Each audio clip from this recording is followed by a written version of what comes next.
Hey guys, welcome back to some more Banjo-Kazooie. Now that we're done with our first world in the game, Mumbo Mountain, it's time for us to explore more Grunty's lair. First things first, we found a pot.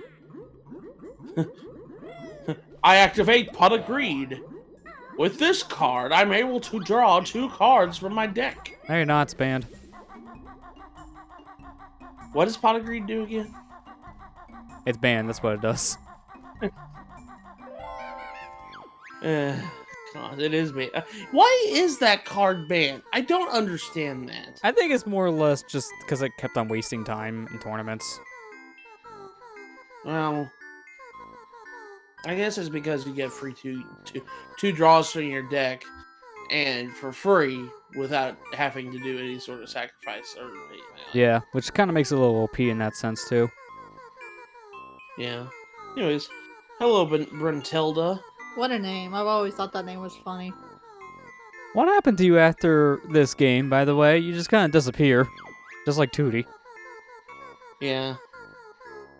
But you want to talk to Brentilda whenever you see her, because she will give you 3 facts every time you see her in a new area. And these are things you're going to want to write down, because these are actually important answers for you to remember for a very, very late game thing. And these answers are different every time you play. So you gotta make sure you write these answers down. Either that, or if you have a good memory like me, you can remember them. I have actually a really good memory of what she said. Okay, well, she washed her hair and then... I wasn't paying attention. Uh-huh. I think it said salted slug. Something. Nope. What does it say? Engine oil. Engine oil, okay. I'm sorry, I was not paying attention to her text. Because I knew. I have good memory. Because I don't know what she said. I don't have to remember it. Past Lester has to remember it. I mean, I had a notepad open, but that doesn't really help. There's so many answers, you lose track of them. Gosh, can you imagine do like structured Let's Plays and then you take a break from the game in the middle of the year and then you have to come back to it and you're like, oh gosh, what were the answers? Yeah, this is why you have to write the stuff down. What was behind there? That was just an extra life. We can't really do anything in here right now because we see another painting, but there's no way to interact with it. But Brentilda's is over here in a corner, so might as well talk to her. You don't have the stool to activate the painting.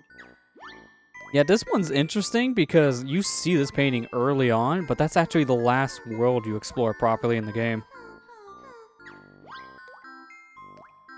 Ugh. Yep, that world. Freshly burst boils. Yeah, and the more you talk to Brentilda, the more you realize Grunty is a disgusting person. He likes a lot of dirty and filthy crap. I know some people have weird fetishes, but come on. Your favorite smell in the world is freshly burst boils. Ugh. And on that note, let's go to a more pleasant place.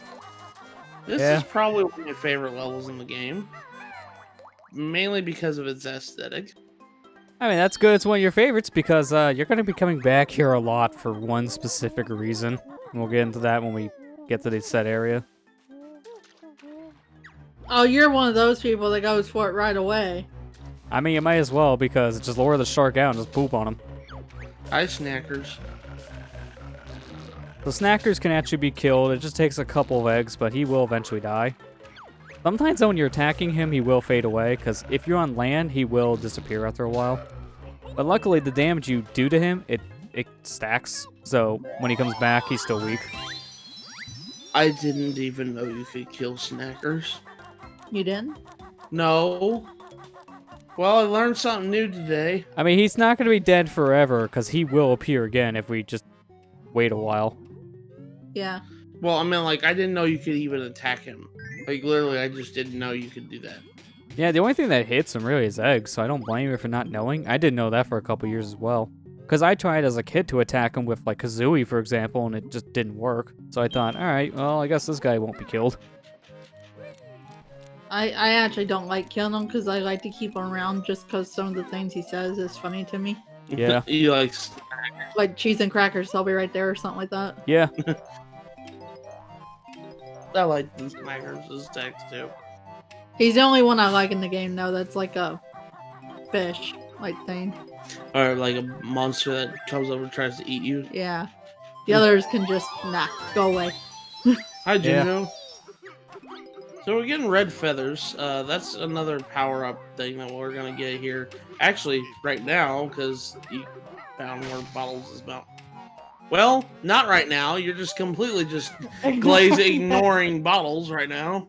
Me, I might as well. He's got to be there still. Also, how do you have a dirt man on a wooden ship? That's beyond me. What is he digging into? Because there's nothing below him. He would just fall and die. I think we had like when we were recording. This is just reminding me of the Pikmin part we just recorded just recently about how the interior with dirt. Just like, how do you get dirt in here? Oh my gosh. There's old Captain, what's his name? Lubber? Yeah. Now, a little bit of foreshadowing here, so, this is a little bit of a spoiler, but in the sequel, he does make a return, but that gold you gave him, he spends it all, and he doesn't really have much money left. He's about ready to go bankrupt. He kind of has it hard after this game. He does get money back, though, so it does work out in the end. Banjo-Tooie, I've only ever played, like, maybe the first level of that game, but that game's really depressing. Yeah? First 10 minutes is just really hard. Whoa! Gotta get that jiggy. It's a little awkward to get inside of these chests because they only have a short amount of time where their mouth is opened. And as you see, the hitbox is a little weird on them. Yeah, the teeth have hitboxes, so you gotta be careful. Yeah. It's really big for some reason. I don't know why, but the hitboxes of the teeth are way bigger than the actual teeth themselves. Coffee and mints, I'll be right over. Who drinks coffee and mints together? Oh, we'd be surprised. He's a classy shark. Hi, Leaky. We're gonna be seeing you quite a bit during this playthrough. Yeah. I mean, for our sake, we're only going to be seeing him once. For my sake, yeah, not so much. This place that you just unlocked is actually kind of a very special area in the game. And I mean very, very special area because you're going to be coming back to this room like grand total of like every time you need to put in a code. Yeah, I'm gonna say, I hate this room, and that's only because of how often you have to come back here and constantly enter codes in one of the weirdest keyboard layouts I've ever seen in my life. It's a little tedious, but to be fair, I'm also the same guy who's done stop and swap with this game a few times, and you have to enter codes that take 10 minutes each to enter. We'll get to that nonsense later. Entering cheat codes got way better with the sequel, I'm just gonna say that. Cheat codes in this game are a little more clunky. Now, what would happen if you didn't know how to spell Kazooie here? Well, if that's the case, you don't know how to read because it's on the wall. Yeah, you don't know how to read because it's up on the wall over there. I know, I'm just teasing. Because I'm sure there's somebody who didn't know about it. I'm sure there's certain... Pardon my illiterate viewers, but I'm sure there's some illiterate gamers out there. Yeah, that's true. Comment section share that with so many people. Gosh. Is Mario on PlayStation? Those types of people?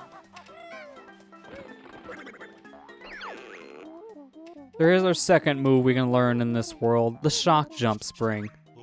And this one does not get used as often in certain areas, but in some worlds it gets used a lot. This one's used a lot since you're being taught it here. Yeah, but later in like that, and the shock jump is kind of interesting because, based on how long you hold the A button to do it, is how far Banjo would jump. Yeah, you can also break out of it too, because if you jump before Kazooie stretches her legs while jumping on one of these, you can just do a flutter jump out of it.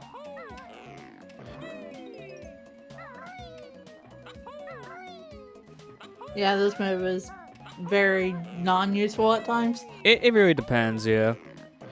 You can use the shock jump to pretty much like jump over to an area, then launch yourself. Yeah. It's kind of weird because there's a wind up to it. Yeah.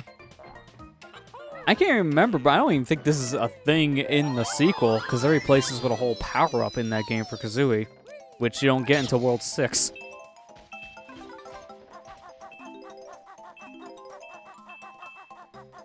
Oh, sorry, no, World 5. I'm thinking of the Suction Cup shoes for World 6. Either way, it's still a stupid late game. We can forgive you, Lester, because you've been playing Banjo quite a lot recently. Yeah, I mean, behind the scenes, it took me almost a year to do the Banjo-Tooie stuff. There was a lot that went into that playthrough. And then immediately after, I recorded this for the channel because it was in a Banjo mood. Banjo's such a good game, though. Yeah, I think Smash did that to all of us. We wanted to play Banjo again. Yeah. Which, you know, I was really excited when Banjo got announced for Smash. I never would have thought that would have happened.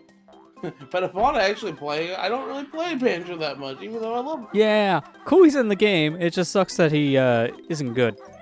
He has a lot of issues as a fighter, so we don't play as him as much. I see him more used online as the campy player, where he just kind of spams eggs and Wonder Wings. Alright, this is the old classic of we gotta follow the red X's on the platform. The treasure hunt part of the level. Yeah. I mean, this is actually a quest you could pretty much do the entire time you're playing, so I'm going to be spacing it out for that reason. Oh, camera, that was just great. Yeah, I mean, that's kind of my fault, because I wanted to collect the Jiggy without landing. If you collect the Jiggy on the ground with Banjo-Kazooie, they will do a little dance every time they collect it, but if you are doing something else, like if you're in the water, or if you're flying, you're using one of the transformations, it skips that dance. So sometimes you just want to get a move on, because you don't want to see a dance for every Jiggy. Yeah. And it's even worse when you get to your last Jiggy, too, because there's a separate dance for that. Yeah. In speedruns, they try to skip those dances all the time, especially when they get the last Jiggy in a world, because that dance lasts forever. Who put this one down here? You Man. could probably make that one your last Jiggy. Yeah, I mean, it's freebie. Usually, I think in speedruns, they make the one in the cheat code room the last one, because they'll grab that and die immediately, so they don't even see the little victory jingle. Help! He could have just walked down, didn't he realize? Most of the Genjos you ask, you're like, do you really need help? You're just standing there. Yeah. Yeah, that's true. Mumbo token. Now, I kind of want to mention an interesting thing now, because as you just seen, we got our 10th Mumbo token. We have 9 lives. The life counter actually caps at 9 visually, but you can still carry more than 9 lives. They didn't fix this for the 360 version for some reason. So, you can die on 9 lives and your life counter won't change. That's because you probably had 10. Lovely.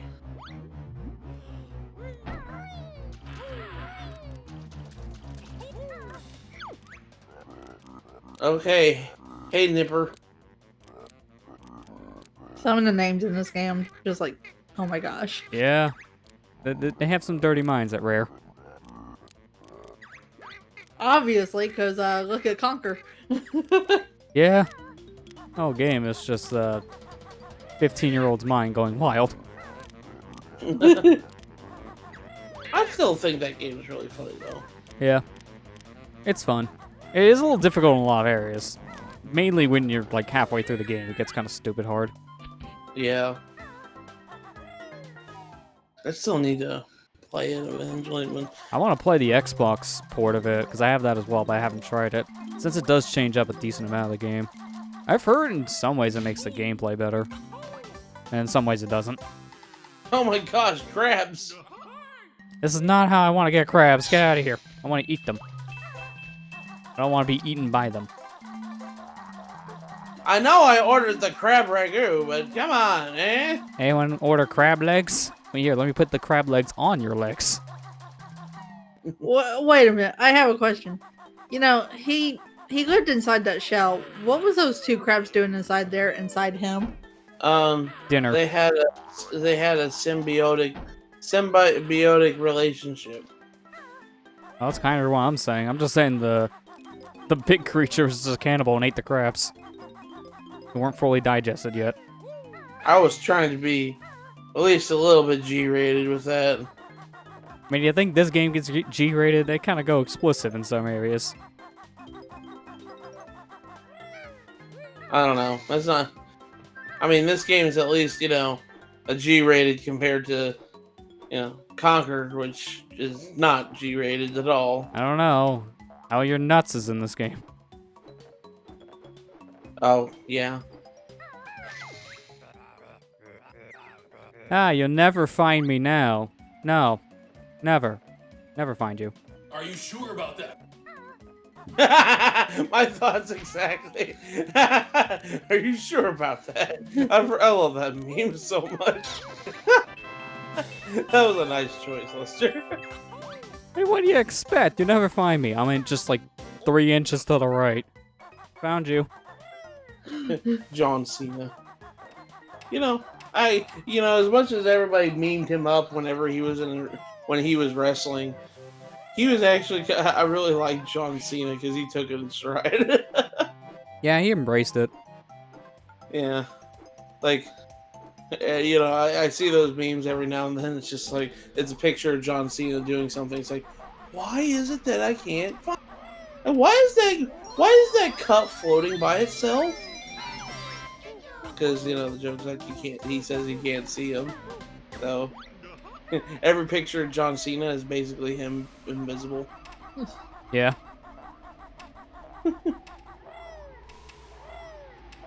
Yeah, he was a memester, I tell you that. He still kind of is. He still is kind of, especially that green screen one that just Lester just did. So, are you sure about that? Oh man, how are we supposed to get up there? Get in the cannon. And now we're on the highest point of Trove Cove. Yeah. I mean, you didn't actually have to climb up here. You could have flown up here as well.